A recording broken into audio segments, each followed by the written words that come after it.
Kung wala ang pangalan ng asawa ko at ng isa pa nilang kapatid sa titulo, tatlo silang magkakapatid, wala ba talaga silang karapatan sa lupa? At ang panganay lang ba talaga ang nag-iisang may-ari ng lupa?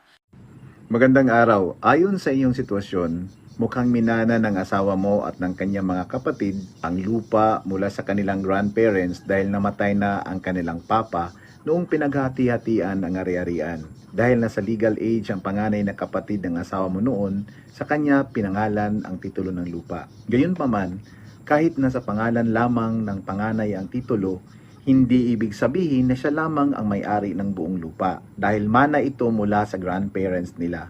May equal na bahagi o karapatan dito ang asawa mo at ang isa pa nilang kapatid.